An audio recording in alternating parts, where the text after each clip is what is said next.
babundisaka nzambe te batelemelaka nzambe te Yesu Masiya yende mokonzi ya mboka babundisaka nzambe te batelemelaka pe te Yesu Masiya. Promouvoir la sanctification et l'épanouissement des peuples de Dieu, tel est l'objectif et le credo même de cette émission La vie en Christ. Mesdames, Mesdemoiselles et Messieurs, très chers internautes, bienvenue dans ce nouveau numéro où nous allons parler de l'état d'âme. C'est quoi l'état d'âme?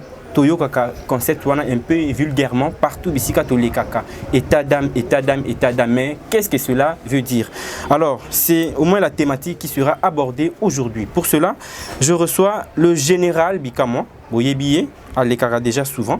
Ayakana ba éclairage, ba éclaircissement, ba enseignement où il permet à Kanabi nous à édifier. C'est avec lui que nous allons nous entretenir par rapport à la thématique où on a pesi wana. Azananga on a pesi umbo tepe boye ibolam. En tout cas, merci, messieurs les journalistes. Merci beaucoup, Général Bikamo. À chaque fois, tu as une occupation pour répondre favorablement à l'invitation à Bissou. Alors, dans la ligne, tout ça, comme d'habitude, avant tout, banda, tout senga le beau kanzambe et zala na Bissou et accompagner Bissou. Tu prier. Le Dieu Tout-Puissant, le Dieu de la Bible d'Israël, Nzamba Samela, Nzamba Surnaturel, je lève ma présence na yo. Autour ça les apôtres le kuma combo na yo, tout le gloire na bichoté, mais gloire ya combo na yo, et ça a toujours élevé. La même Dieu, quand vous aurez élevé le Fils de l'homme, c'est là que vous comprenez quoi il est capable. Seigneur, nous voulons te lever dans cette assise, au nom glorieux de Jésus-Christ. Bon Zambé, ça la manifeste, impactation et ça la kanakati makambo oyo. Peuple va la saisir et béni na combo nesmasia. Amen. Amen. Voilà, tout côté directement la thématique du jour. Tozobe tamasolo na biso na tina matali état d'âme. Général, aux âmes au TI, au TI Rabatuli Loba. Toyoka kabande kebele bazo s'embrouiller. Bazo s'embrouiller un peu par rapport à concept wana état d'âme. To ebité et la kisinine, yangonde ezanine. Yo en tant que mon TI, au pe ça quand même éclairage de telle manière que bandeko bazo landa biso en ce moment, bazo quand même boyebi. Merci, messieurs les journalistes. Babengi état d'âme. Voilà, par la grâce de Dieu, la Bible nous dit, nous connaissons en partie et nous prophétisons en partie. Je ne dis pas que parce que je suis, par la grâce de Dieu, c'est que je suis, mais je ne dis pas que je connais tout. Mais ce que je connais, c'est que je récite de la part de Dieu. Je peux aussi les dispenser aux autres. Enfin, qu'il y a quelque chose. Donc, quand on parle d'état d'âme, on s'entend état d'âme. Donc, état d'âme, le lenga monte. Il y a l'ibanda teme ya kati. Donc, malobela awa état ya corte, mais état d'âme. L'âme, c'est quelque chose qui est. L'homme est tripartite. L'homme est tripartite. On s'entend, l'homme a trois parties. Il y a le corps, l'âme et l'esprit. Donc, l'âme d'abord, c'est une partie invisible. Qui n'est connue et vécu par l'esprit. Donc, il y a beaucoup de gens qui disent peut-être que aïe bête dans mon toit, bien monté. Et tellement il va monter dans notre question. Donc, on nous soit ça la kawane état d'âme. Oui, ils peuvent te tromper. Mais l'état d'âme est connu que par Dieu lui-même et puis par Mouto Nzambe Moura a révélé. Exactement. Et puis Nzambe a révélé que Tadam ya Moutou n'a pas maté. Ok. Le coup la polo boité té sokaboya boy. Donc l'âme, donc l'affaire des âmes ou de l'âme, c'est une affaire appropriée de Dieu. Exactement. Parce que ce n'est que Dieu qui a le monopole. Donc, de changer ou de transformer l'âme d'une personne. Peut-être Dieu peut te dire, peut-être, donc, état d'âme, le lingue ya mutu. Ouazana kati. Libanda te. Pour kati za mususu. Libanda pe za mususu. Il y a des gens comme on a boye, libanda au sec. Mais la kati a méchanceté. Vraiment. Et puis, depuis. Shit il y a Dominique, shit à Nana Eve, na je dedans. Et t'as de ma batu belé béba. C'est ça qu'on béba. Donc t'as de ma moutou béba déjà. Donc c'est un peu ça. Ce qui est sous Nzamba Zolinga à connaître état d'âme, c'est pour sauver l'âme. C'est pour sauver l'âme. Donc, l'état d'âme ya mutu, état d'âme mutu eba zaka Nzambe. Père ba ngopé na bits. Ce qui Nzamba linga révéler tellement mutu, peut-être ça pour préserver yo, pour yo bebate. Donc na balaksinga état d'âme ya journaliste. Et à malamté. Donc à partir de désormais. So Alexandre donc à toi y ndingi na misa fait na ça reçu. Donc c'est pas ça. Et ça pour la après c'est venga. Non c'est la prida. Net Nzambe a révélé état d'âme ya monde. Yes plutôt. Abisi ba école, je vous envoie au milieu de loups. Soyez prudents. Donc il y a de loups. Mais Alexandre attention ba tuba ba loup. Mais état ma tobele ba za ba loup. Mais vous avez qu'à prudent. Mais Alexandre ba ote boy, mais vous avez qu'à prudent. Donc c'est un peu ça. Donc état chose ma la question état d'âme et maramusus. Le état d'âme ezali le lenge ya mutu akati. Exactement. Ya mutu akati, ya mabeto malam. Donc c'est comme mutu ozaka nzambe. Donc c'est un peu ça. Alors général, aujourd'hui que non état d'âme eza affaire moko approprié na yé moko nzambe. Amen. Nzambe yé moko ndi azo révéler na bat. Oh yé moko ali pour à préserver yo. Mais tout le monde a ba pasteur ba té ebélé ya liloba lelo bazo organiser même ba campagne, même ba séminaire, ba prière, par rapport à concept wana état d'âme. Batumsu bazo lo d'ailleurs que non en tout cas pour na ovanda na mutu bien bo solo na bien il faut d'abord oyer ba état d'âme na yé. Est-ce que ba effort nini ba ninga na bino ba te wana ba sala ka to ba metaka en place pour que ba état d'âme ya batu lelo tozomona batu mususu kutu ba kangami ba bengi bango bandoki par rapport à état d'âme na bango ba bi que non état d'âme ya mutu oyo eza malamu te soit mwana azo suba na mbetu soit azo loba na kati ya pongi ba bi que état d'âme neza mabe ba boaki mwana libanda mwana lelo komi côté lingana mwana komi phaseur mwana komi moyibi mwana komi kuluna mwana baby parce que pasteur moko to prophète moko alobaki que non état d'âme ya mwana wana eza mabe. Pourquoi? Parce que mwana bandai koloba na se ya pongi. Pourquoi? Parce que mwana na soit aliaka mingi. Parce que mwana wana asubara na mbeto. Est-ce que tokoki koloba ki wana eza vraiment makambo ezo te pas nzambe to eza invention ya batu bango moko? Enseignement d'abord ya état d'âme. Ya voyez ba toujours état d'âme batu. Les enseignements diaboliques. Ou t'es pas diable. Enseignement ya nzambe, premier enseignement nzambe ezali ke mutu fe ba nzambe na ye. Mon sobi nzambe na yo, oyebi nzambe na yo, ou azakati na yo. Même si on va nando ki osimba ote. OK. Première des choses, on remarque pourquoi le enseignement ou t'es pas diable.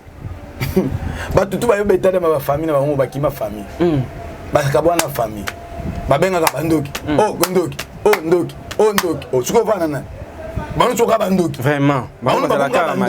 Non, c'est pas ça. Première des choses, mission l'émotion de notre Nzambe d'abord, il y a koyé banzambe na biso. Il y a koyé ba wazakati na biso. Mon wazakati so koyebi, ata oyebi état d'âme mutu. Et simbate. Na la goye ba d'abord na binzambe nanga, wazakati bi celui qui est en vous dans 1 Jean chapitre 4 verset 4. Celui qui est en vous est plus grand que celui qui est dans ce monde. Moi, ce qui m'est nécessaire de connaître, c'est lui qui est en moi. Exactement. Le reste. Attends, ma famille n'a pas. Mais le gars, il y a dominateur, à dominer toujours, à régner toujours. Donc, état de ma famille n'a un impact. Il bosse à Isoumassi. État de ma famille n'a un impact.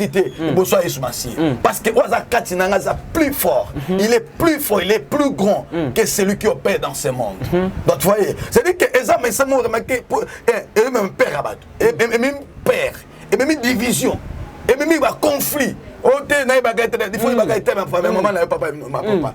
Donc, les bosses, papa, n'a pas de quitter. Yo, collé au commun tambon, ah oui, papa comindo. Maman comindo. Un seul tu vois, n'a pas mis ça. Tala. Nzambe kutu abombela même Abel. Abel a qui kobanga Nzambe. Mais Nzambe abombela yé. Abombela nani Abel que elle accepte la manane. Ya Kayem. Pourquoi? Parce que Nzambe n'a pas été que une division sale. Dieu n'opère jamais là où il y a division. Dieu n'opère jamais là où il y a la haine. Dieu n'opère jamais là où il y a le trouble. Dieu n'opère jamais là où il n'y a pas la paix. Alors, tout le monde a battu sur le lobby que non. Ceux qui ont kabeli molekinzela muto yo yebite au kabeli mbongo. vu que oyebi état d'âme na yete akoki kokanga yo ba chance akoki kobebisa mosala na yo akoki kobebisa bamakambo ebele na yo wana eza baenseignement oyo bapasteur ebele bazoteya na baeglise même na babus tozomona yango parci parla eza kuta eloko ya oluka te tozomona yango boye oyo nyonso okabeli mutu avant kabela ye soit sambela mpo oyebi état d'âme ya mutu wana te akoki kobebisa mpe makambo na yo est ce que oza d'accord na bapratique wana te bapratique wana aza d'accord nango te omoni ndenge naza boye acte nyonso na posé physiquement eza scellé soutenu yango aza kati nanga ok sûrement Zali. Donc, nous sommes un vrai chrétien. Un vrai chrétien, je vous dis. Nous acte-toi pour Zaka. Et ça y était. Donc, Zaka, tu as un contrôle à ma mouche. Donc, on a appelé signe de Konanga. Le coup notre Dieu connaît tout, sait tout, voit tout. Et c'est tout. C'est-à-dire que Ayebi ke muto zandoki. Mais le coup là azakati nanga déjà. Donc bondoki muto le simba ngate. Parce que ceux qui a meki Bible lobi, ceux qui pesi muto lo kona yo. Ceux qui a pratiqué makala moto zali kona yo. Donc ça dit que acte n'a posé pas muto na jamais. Donc que Yesu azakati na ote. Ceux qui azakati na ote acte opposé, ceux qui tombé na ndoki. Ndoki a bloqué ba chance na yo. Mais ceux qui azakati na yo jamais pour bloquer ba chance na yo. Moutounio soit na Yesu, jamais ça t'a bloqué. Ok. Mais à quoi combattre? Vraiment. On comprend n'engagé. Nabi boye, Moutounio soit na Yesu, kasi na ye. Ouais, yami pe na Yesu Masia. Ouais, ça le plus grand de tous les esprits. Ouais, ça le maître suprême avec l'esprit non surtout. Ouais, ça yami Yesu pe na kati na yo. En tout cas, ndoka ko bloqué ote. Ndoki na combattre yo. Mais à bloquer chance, jamais. Au contraire, le col joue grâce à Yamba Yesu, Batiki Yamba Yesu. On va le remarquer dans le monde des ténèbres, monde des esprits. Ceux qui babundi si yo, va remarquer des basungi yo. Comprenez la. Allez-y. Donc c'est dit que basungi yo. Donc tout sorcier, tout okitis à combattre enfant de Dieu, on a né nouveau baptisé, rempli du Saint-Esprit, qui a reçu Jésus-Christ sans mélange. Cet homme-là est intouchable dans le monde des ténèbres. Okay. Donc même si au Bundisi, Bitumbano Saliwana est en faveur na ye. On va provoquer l'évasion balamoko. On va provoquer les porte à finance. Crois que non, na quelque bondir finance karam et fongwami. Tout le monde on a quatre anania. Balak na Balam. Balak a otinda Balam avec le bon Dieu Israël. Tellement qui peuple on zamba tchaki de l'issue. Ma chrétien bazaba to l'issue soyez suivant d'accord. Exactement. L'issue c'est là la kawana. Donc l'issue ta la kaba chrétien est mokete. Ya mwana mutuna yamba yesute il est grand temps de recevoir Christ comme Seigneur et sauver personne de sa vie de sa vie parce que Yesu atalayo. Donc ça dit que bando so balingi batalayo, le kole zo talayo. Donc chrétien, c'était privé à Jésus. Donc, toucher un chrétien véritable, c'est toucher à Jésus. Exactement. Baza bien privé. Il y a Yesu Massia. Donc, quand tu touches un chrétien, donc tu touches directement à Jésus-Christ. Donc, chrétien, bitung samarate, abangarate, maman n'a bien cause à l'andoki, papa cause à l'andoki, baleki baba andoki, yamba bangon andako. Yo, oko bengana batute pour andoki, jamais. Lyonden sabango ba oko sipote ko fana na ote. Au monde chrétien, à la facilité avant l'andoki, mais ndoki.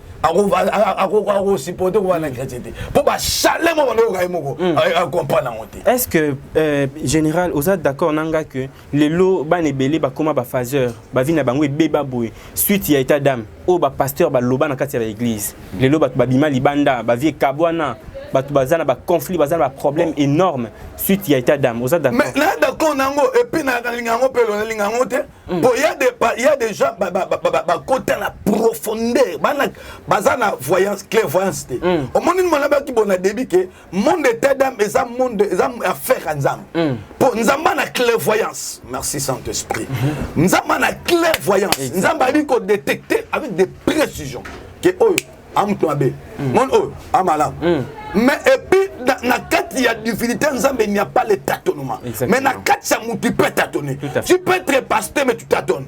Tu peux être prophète mais tu tâtonnes. Tout le monde a quatre la Bible. Comment Samuel a quelque tâtonné? Samuel va dire que nous oindre dans David, mais que oindre dans Eliab parce que l'homme voit l'extérieur, mais Dieu ne voit pas l'extérieur, mais Dieu voit l'intérieur. C'est pourquoi je dis que la fin de Adam, c'est une affaire de Dieu lui-même, ou à qui Dieu veut les confier. Voyez, maintenant, si peut-être toi qui es pasteur qui me suis, toi qui es prophète qui me suis, et bien aimé, si Dieu ne t'a pas encore confié ce domaine, ni entre, parce que c'est vous qui êtes en train de troubler la société, c'est vous qui êtes en train de détruire la nation, parce que ce genre de personnes que tu dis que non c'est un sorcier, ou il est prophète, il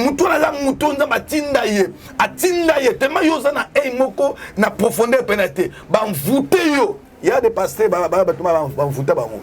oh, il y a des pasteurs qui ont voté. Comment ça? Comment un pasteur a voté ou a bico là-bas? Il va voter un pasteur. Un pasteur ou un bikité, ou un bien souté. Pasteur il a bien souté, ama pasteur moi était voter. Oh, pasteur non yamba yesouté azali, mais azoté, mais azoté comment ça? Ah ça fait bikamo. Ah ça bikamo, un bikamo ça yesouté. Donc il y a des pasteurs nan aza chrétienté. À chrétienté. Comment ça? Aujourd'hui, ça va bien. Mon pasteur. Pasteur va pas prendre pasteur, il faut couper na Yesu. Il faut couper na Yesu. Donc Yesu on a des moutons nous défendre dans le monde des esprits. Parce que avant apôtre Paul. Abanda beauté à Jésus-Christ a coûté na canne na chemin à Damas. Taba coûté na donc Jésus que Paul prêchait, c'était Jésus qui lui avait raconté sur le chemin de Damas. Donc il partait pour faire du mal, mais va coûter na Yesu Masia. Ah, va coûter sur Masia. Pas tout ça parce que ba facile va voter ba un d'abord coûter un pasteur za muto ba en. Taka muto tel ba na za muto en. Muto tel ba za muto mo za muto ko. Yemo ka zo tela ba poison. Debe ayo kana na ba pasteur. Oh ngala mais à côté à Bolingo. Donc ça dit que un pasteur n'a habité. D'habiter à coûter na sauter. Mais il faut coûter na soutenir pour la coûter na qui na chemin Damas afin que donc à transformer. Donc c'est un peu ça. Ah, c'est vraiment très bien dit. Je pense que ma pasteur ezara la vérité, hein. C'est vrai, la vérité fait toujours mal. Mais et tant que ça la bino passi et permettre bino bobongwana, boya nanzela oyo et longo bani ma pasteur boye banin bozote na peuple de Dieu. Nzambe a opéraka te bisika division ezali. Nzambe a opéraka te bisika haine ezali. Nzambe a opéraka te bisika jalousie ezali. Donc botika kobebisa bana ba pour baka que allez-y. Et que tu sanga lokwa makasi. Au moins un pasteur pour y mettre ma moto et tout na moto. Ah, mais ma bosso na monde terrain. Ko tout na été. Nzambe a révélé makambo ndenge ezali mondana. Comment tout le monde olaka nini? Olaka nini? Omona nini? Te tika ba jewana. Siko watango créer trouble na siko ba andoki. Mpona to sonaye, en tout cas bi vérité andoki. Te. Nzuto ba forcer soko le bien te. Oh mais te va foutu son bon te. Oh. Mais puis peut te tromper. Donc laisse que Dieu te révèle. Exactement. Ce qui nous a révélé te pardon. Pardon vanda garder bande. Si quelqu'un s'en met domaine ailleurs, il y a mon abîme ni abon sabatu na ye. Il y a mon zame akuta na batu na ye. Soukabe mutumabe, bibi venez tel que vous êtes. Dieu nous a appelés tel que nous étions. Mais c'est lui qui nous a appelés à la transformation. Donc il y a mutu abon mol ba vie na biso. Il y a mutu a changer ba vie na biso. Donc mutu abon mol la mutu te, zambe mutu abon mol la mutu. So ailleurs bien tellement peu c'est ba nous ko changer. C'est un peu ça. Donc même so ba azap ndo kité. Andokité mingi ba andokité ba boka mwana pamba aza mosakoli a mutu na nzambe donc na premier wane bo moto andoki mais na deuxième a mosakoli a évangéliste ce que bimo boboa qui no boa qui li pas mon la famille pour que un kota pour double côté le ba famille belé bazana bolingote bazana boyokanité bana bo mokote pour makambo oyo o azandoki mama azandoki non c'est pas ça donc c'est que si vraiment c'est Dieu en tout cas Nzambe alobaka pamba te alobaka pamba soit révélé te mais c'est quand même pourquoi pourquoi mais non que yo ba ko inventer tozo boye ko inventer o ba ko inventer prophétie pour nous sommes gars il y a déjà net na surtout na Congo. Na Congo zandeni pour me kaza prophète. Surtout na Congo, prestement en Afrique. Donc Afrique pour nous en plaire, il faut le belaka bondoki. En plaire il y a ministre, en plaire divinité ça pour tout le belaka bondoki mais tout le belaka royaume, tout le belaka Yesu. Yesu mtasimi en plaire. Et mtasimi ma solution. Bon le belaka bondoki, so bondoki voilà tout qui pas prophète le belaka bondoki. Ba koya ba tout ba tonde kuna. C'est le moment que nous sommes qui connaissance à Bondoki, to Bandoki, qui est la délivrance. Et puis révélation de guerre délivrance. Révélation, c'est délivrance. Délivrance. Ah bon? Mais on dirait aux problèmes là, pasteur rebellé. Par rapport à la vérité aux obimisa. Donc c'est que quand on a révélé que il y a famille de Binezane, quand on peut se nakanda. Mais Moutou a eu connaissance à Jésus-Christ. Et il y a Moutou croit en Jésus-Christ. Premièrement d'abord on croit en Jésus-Christ. Tant on a eu révélation à Jésus-Christ. Qui est Jésus-Christ? Tant on a eu révélation à Bandoki. Bah on donc la révélation, la délivrance est fondée sur la personne de Jésus-Christ. L'essence c'est la personne de Jésus-Christ et non sur la connaissance des sorciers ou des démons, tout ça. Donc c'est ça. Mais quelque part, général Olobaki, que Ozomona pasteur, Ozomona prophète, aïe à Sololina Moutou, a posé d'abord ma question par rapport à la réponse de quoi on a ici, à lobby, à créer maintenant message à que non voilà, tal. Mais Bango Balobi, que Bazape n'a pas ça quand même, il y a l'isolo, il y a solo la coin.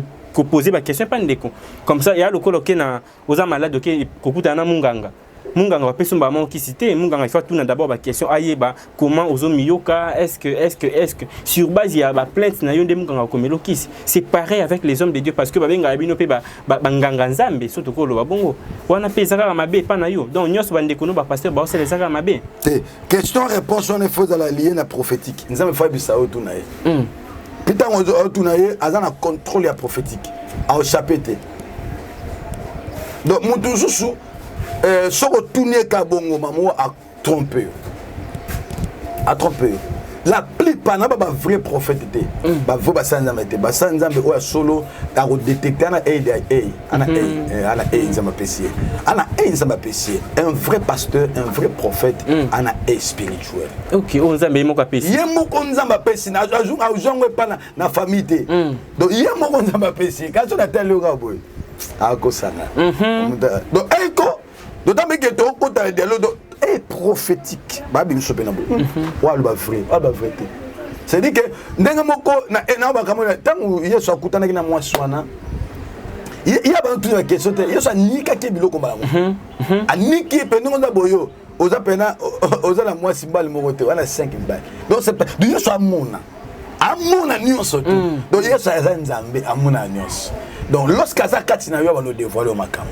C'est-à-dire que ce qu'on a besoin, il y a clairvoyance, il faut s'aimer par exemple.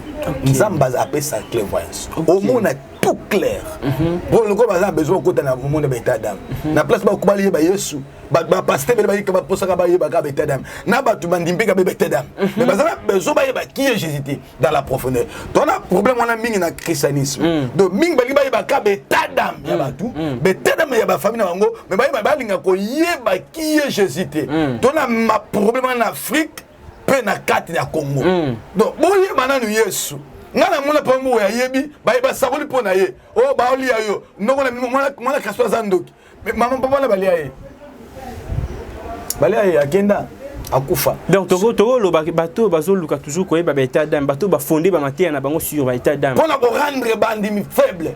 Ba chrétien faible, les message on est à faiblesse. Ba comme trop faible. Bakoma toujours attaché na bango. Bakoma attaché na bango, bakoma faible dans l'esprit. Donc mutu oyo azulinga baka état de mabatu. OK. Hein, ça c'est des distractions. Mais on ngoyeba qui est Jésus hein, comment faire dans le monde spirituel. OK. Donc ça clique il y a ba prophète, il y a ba infiltré, il y a ba ndoki, pour ba linka ba baka état mabatu pour ba comment faire ba créer ba trou parce que le monde a terme, le diable opère dans les troubles. Ça c'est vrai. Le diable opère dans les troubles. Là où il y a les troubles, c'est là que le diable opère. Le diable opère. Et le diable opère dans la division. Là où il y a la division, on remarque dans l'église, donc, tu vas dans la bolingoté. Dans ma famille, on est bolingoté. Exactement. Division, conflit. Yo, un de même, c'est un doc. Parce que c'est un doc. Yo, tu relies à nos soutiens. Et là, on a besoin de soutien. Ah! Et ça, bon côté. Il y a bon côté. Il y a domaine, on est à bon côté. C'est dit que, et ça, quand on a rendu dans un faible, on a un enseignement sur la personne de Jésus-Christ, Christologie. Et ça, c'est vraiment très fort. Donc, Jésus d'abord, Simanangonde. Exactement. C'est la Simanangonde. Yesu est capable. Le coup beaucoup de naïe. Auébéta de ma famille n'a minute, mais ça m'a comme son maître. Comment dominer la famille? Comment dominer? Parce que pouvoir Jésus-Christ, c'est pouvoir domination. Exactement. Lorsque tu as droit à la domination. Donc pouvoir a perdu que les aider à cause du monde en Christ. Exactement. Pouvoir y a que dominer. Il y a qu'à régner, il y a qu'à contrôler, il y a qu'à contrôler. Tu ne peux pas contrôler les sorciers de ta famille, les sorciers de ta patrie, de votre tribu, si tu n'as pas Jésus. Donc, il y a sonné mon temps, à toujours révélation, et Simbati. Donc, il faut d'abord Jésus vraiment. Alors, général, tant aux autres, non, état d'âme, ils ont domaine moko approprié dans Zambie moko. Quelque part, au sein de ba pasteur, batey ou batey akabamaté na bango sur l'état d'âme, batika d'abord, batey ande batu comment qui est Jésus. Qui est Jésus? Batey bango qui est Jésus. Batey bango qui est Jésus.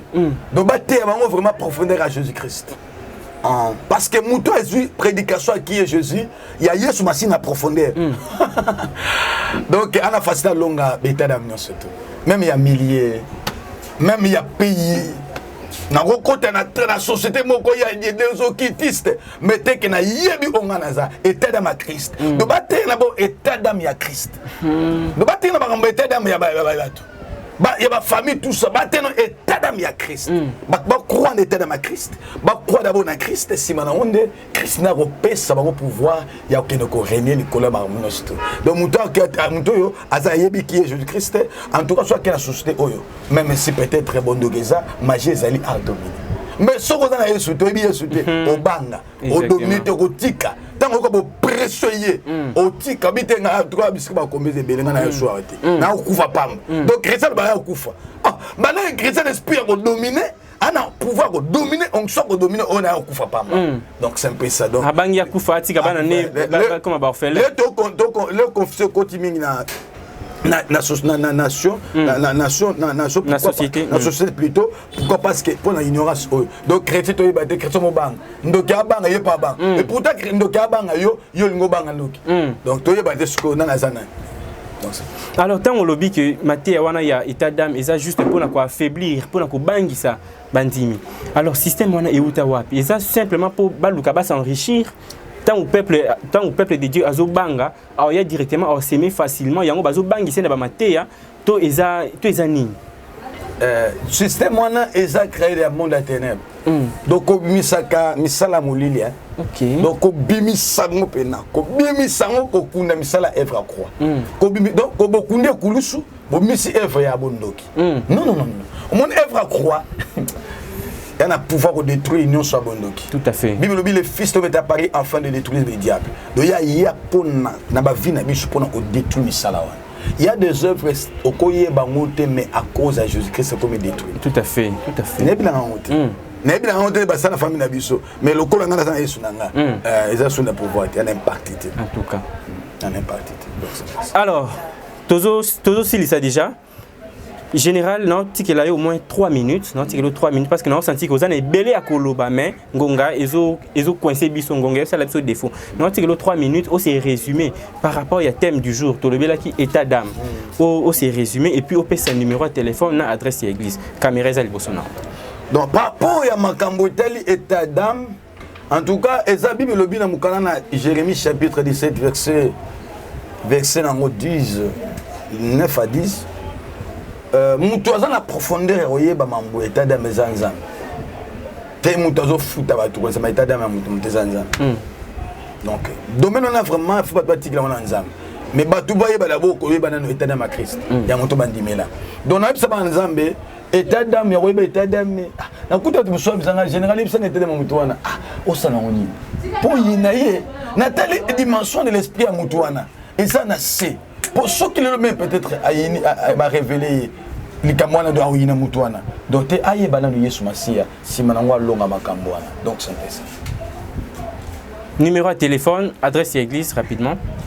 Numéro de téléphone nanga ezali plus 243 082 23 9 23 93 553 0 plus 200 plus 243 82 23 93 553. Voilà le numéro nangai. Soko l'année numéro en tout cas la préoccupation nous allez un peu en particulier donc sur l'ango et zamala makasi. Donc c'est ça.